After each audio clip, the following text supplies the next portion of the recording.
Hi, I'm Molly Riss. This is my husband, Bobby Riss. We have 4 children, and we moved to the Western Shawnee area about 4 years ago, which is how I met Brooke, through PTO at the local school. We had a pretty quick connection and learned that her husband was the lead pastor at Mill Creek, and so we thought we would give it a try.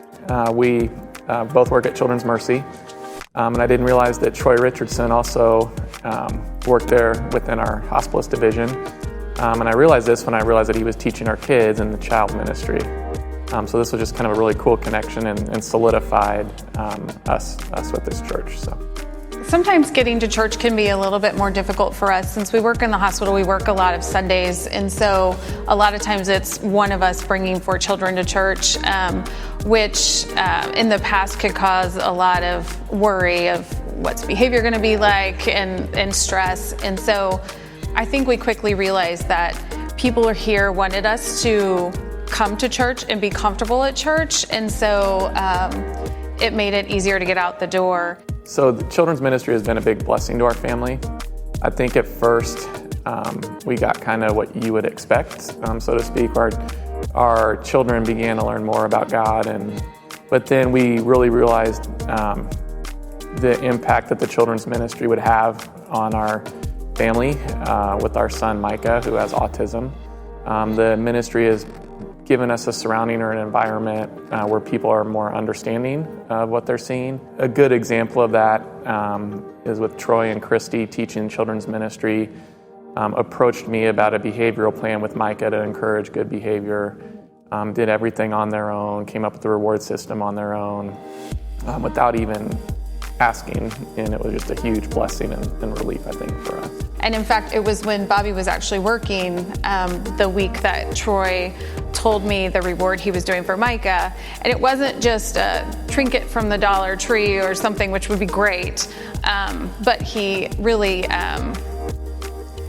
knows Micah. And so he had in his car a big semi that would store toy cars, because he knew that trucks were something that was so important to Micah. So it's not just been the witnessing our children grow in their faith. I feel like we've been surrounded by people trying to figure out what would work for us as a family. And so when I saw what Troy and Christy had come up with on their own without really consulting us of, what things does Micah like? And they knew that about our child, that a semi-truck is like everything to him. I think then you realize that you're in a children's ministry where not only do people want your children to grow in their faith, but I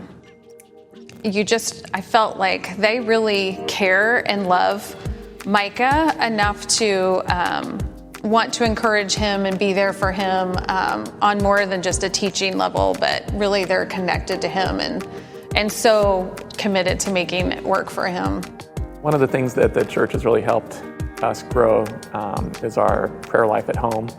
It seems kind of simple, but this wasn't something that happened on a regular basis. And that may seem really silly to other people, but that's a moment I look forward to every night at dinner, is sitting around and saying who's going to pray. It's usually the 7-year-old. Yeah. And last week when she at 7 said, "Dear Jesus, thank you for dying for our sins and saving us," to me, that's growth. There's just something that's rewarding to hear them thank Jesus, thank him for his sacrifice, and just to see that smile on their face and see it carry forward.